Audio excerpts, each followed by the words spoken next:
देश के समस्त याची भाई और बहनों को जय हिंद। मित्रों, आज वीडियो करने का उद्देश्य सिर्फ जानकारी आपको देना। नंबर 1 केस के बारे में, नंबर 2 सुप्रीम कोर्ट के बारे में।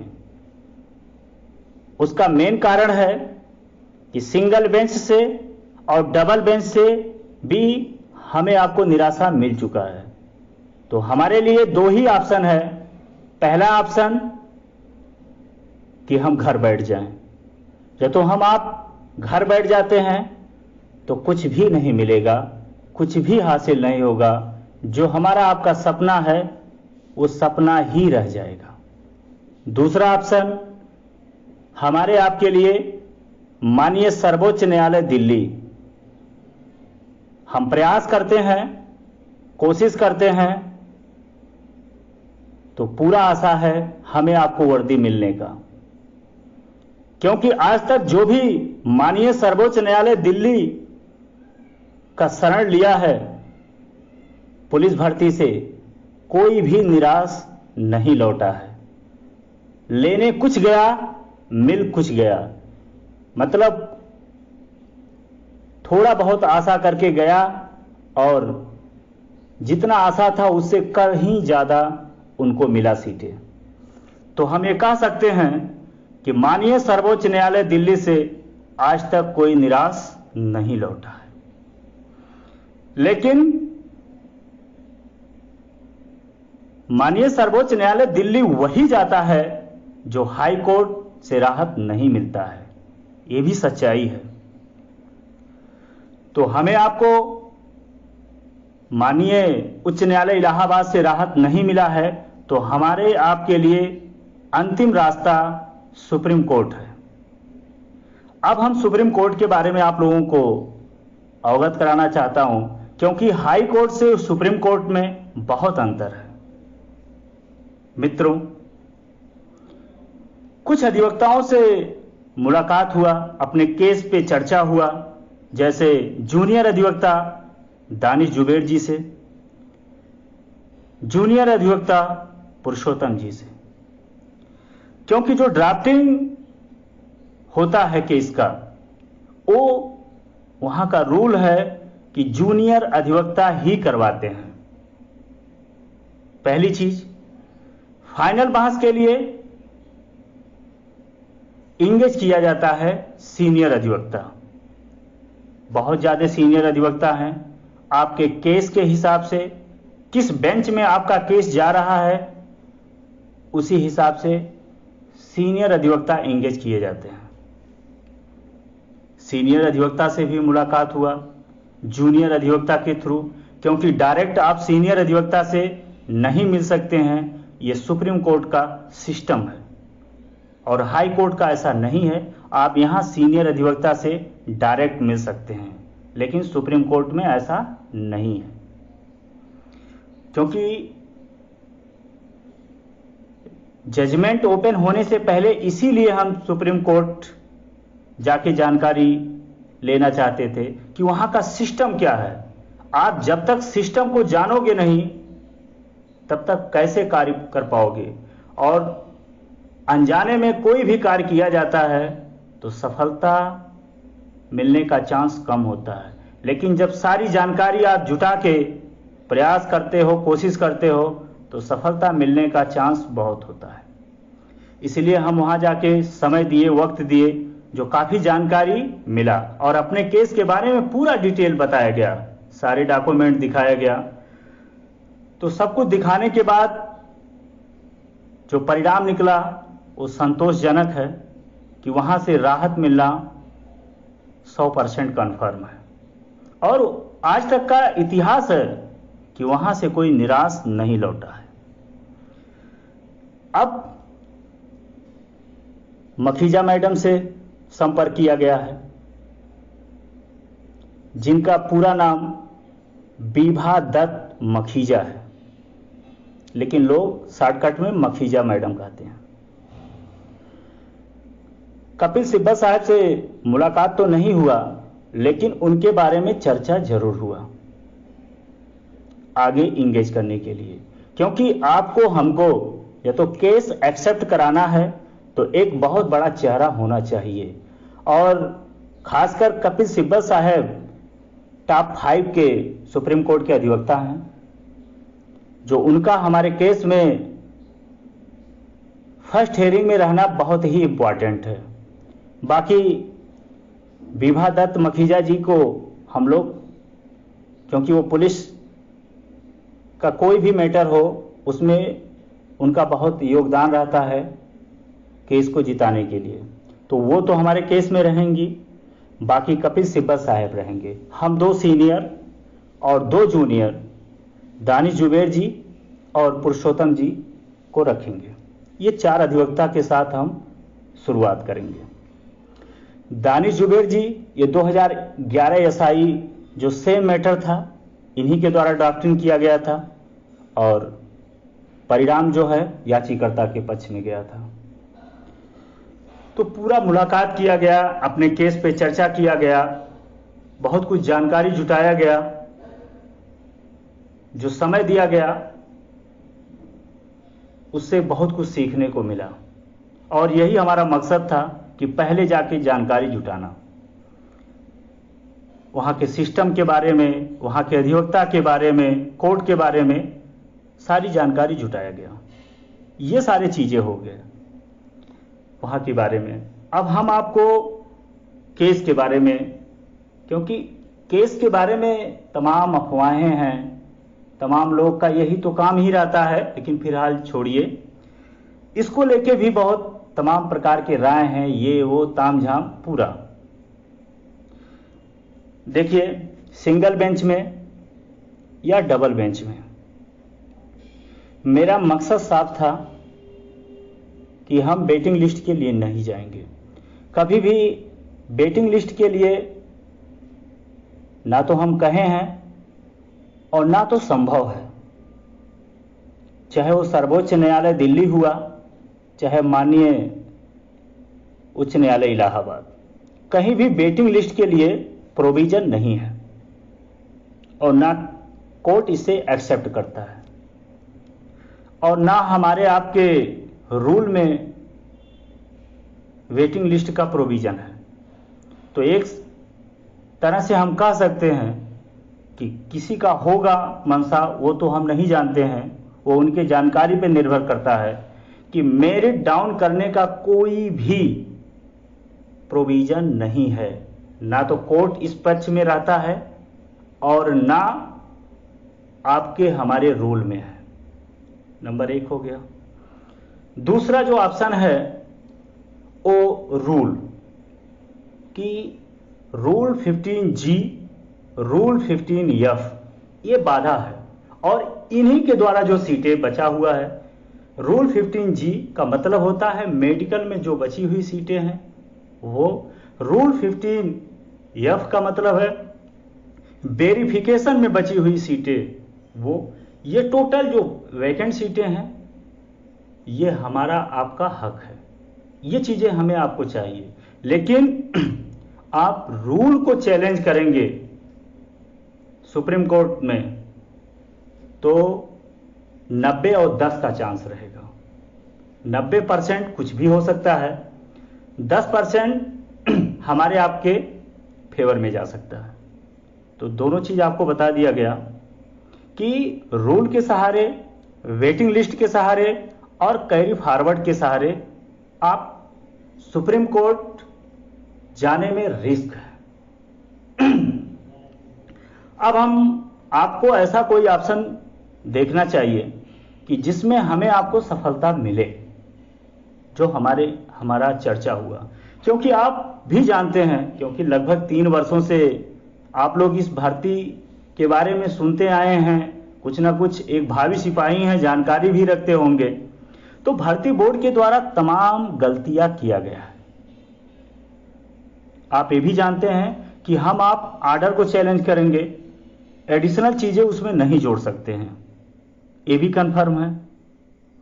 लेकिन हम आप आर्गुमेंट का एक हिस्सा बना सकते हैं जो भर्ती बोर्ड ने चाहे वो इंट्रैक्शन, चाहे वो काउंटर जो फाइल किया है, जो एफिडेविट फाइल किया है, उस में जो कमियां, कई प्रकार के वो चीजें दिए हैं, उसका हमें लाभ लेना है। उनका जो इंटरेक्शन है, क्योंकि जो भी डॉक्यूमेंट होता है बहुत सुरक्षित रखा जाता है। उनका 2 इंटरेक्शन है हमारे पास। एक 416/2021 का, जिसमें उन्होंने 15 मई को पीएससी का प्रथम चरण का परिणाम मान रहे हैं।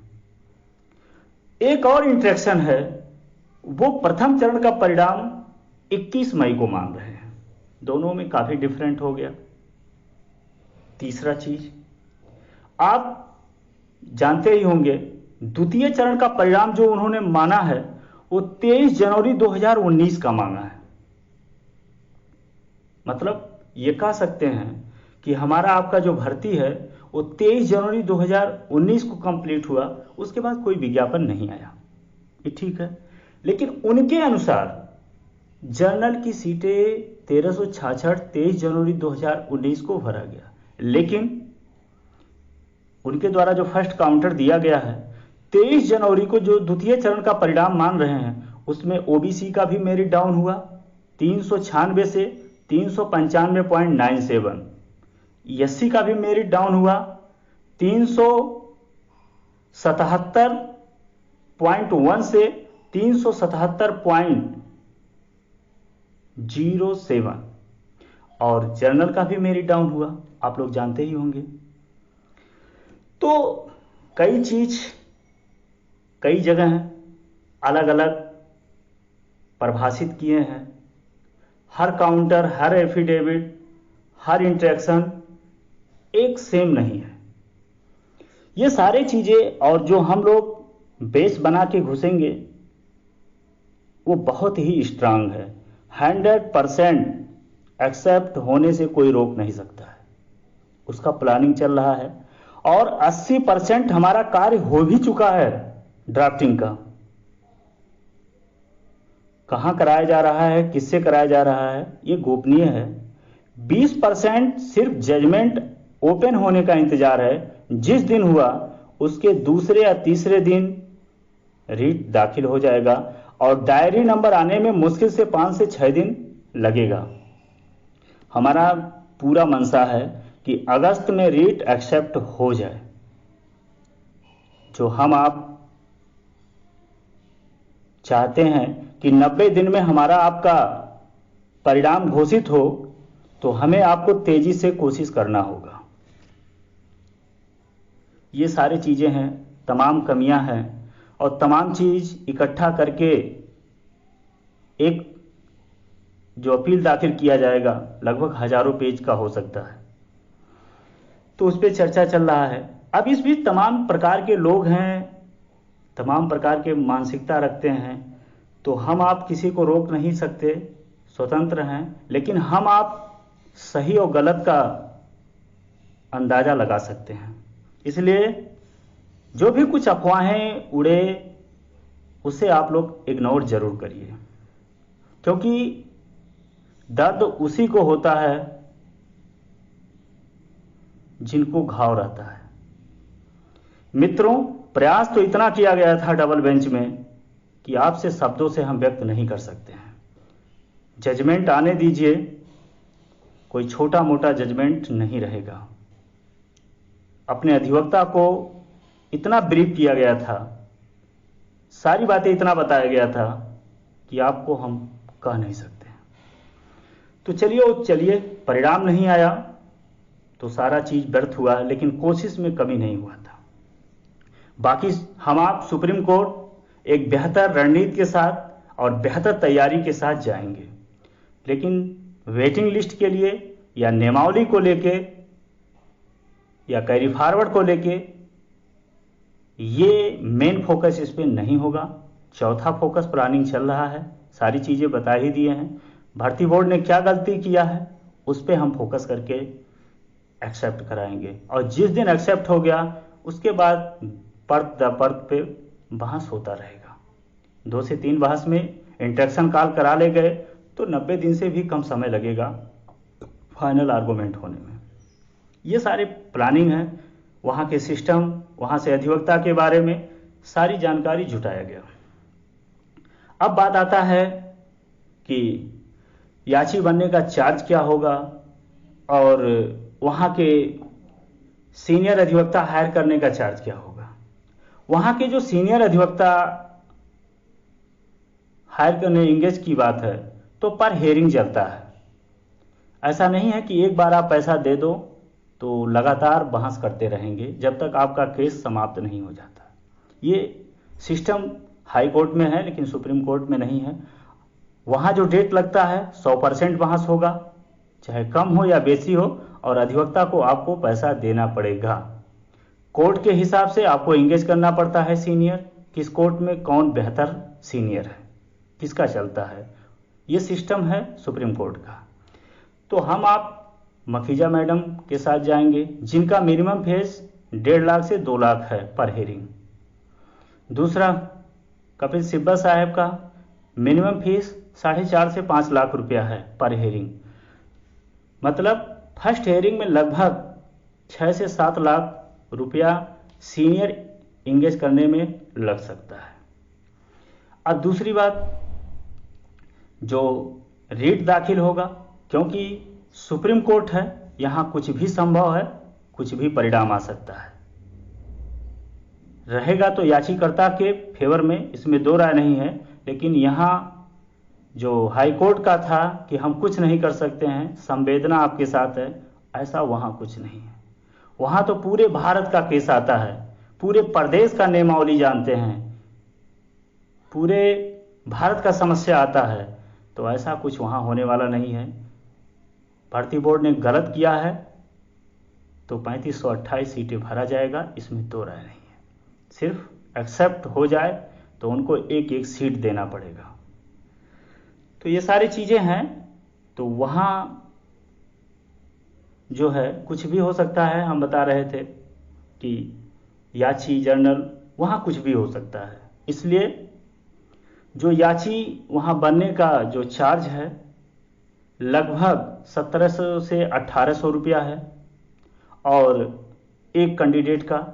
और आपको जो सीनियर इंगेज किया जाएगा उनका भी आपको फीस बता दिया गया। टोटल लगभग 1 से 2 बहस तक, क्योंकि 7 दूनी 14 लाख लग सकता है 2 बहस में। और ये रीट डालने के लिए तो जो भी कैलकुलेशन किया जा रहा है कि कम से कम 3000 से लेके 3500 रुपया प्रति कैंडिडेट फीस लग सकता है। इसमें 2 हेयरिंग हो जाएगा, दो सीनियर के द्वारा, और रीट पड़ जाएगा। इतना हो सकता है। इस पर अभी कम से कम 10 हमारे नए सदस्य आएंगे, क्योंकि जो भी आगे कार्य किया जाएगा, कार्यकारिणी में लगभग 10 सदस्यों का नया चयन किया जाएगा। उसमें कल से इस पे कार्य होगा, क्योंकि आज तक तो सुप्रीम कोर्ट के बारे में जानकारी लिया जा रहा था, तो कल इस पे चर्चा होगा। जब हमारे 10 सदस्य हो जाएंगे और 10 सदस्यों के बाद उनसे राय लेके, सबसे राय लेके फिर आगे कार्य किया जाएगा। लेकिन जो सुप्रीम कोर्ट का चार्ज था, सुप्रीम कोर्ट के अधिवक्ता अपने केस के बारे में सारी जानकारी आप लोग को दे दिया गया। इसी पे हम लोग काम कर रहे हैं और जरूर वर्दी मिलेगा, इसमें दो राय नहीं है।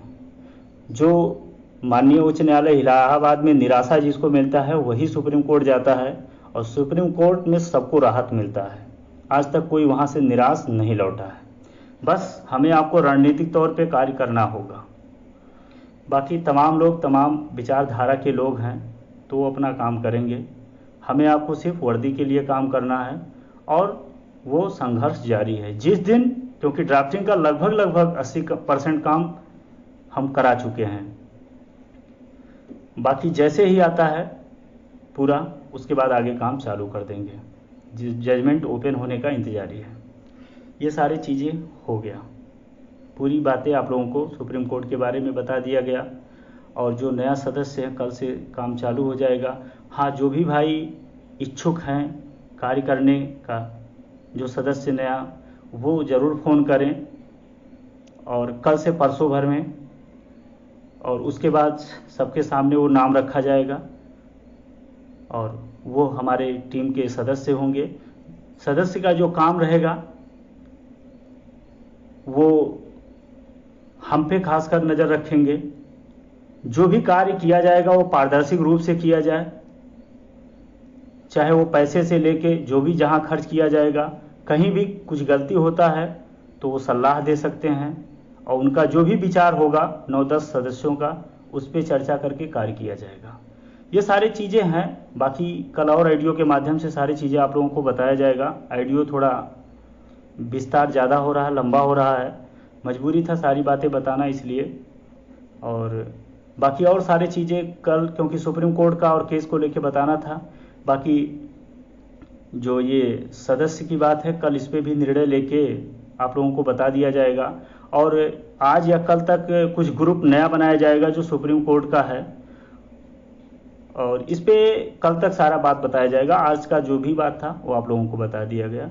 इसी शब्दों के साथ विराम लेते हैं। जय हिंद।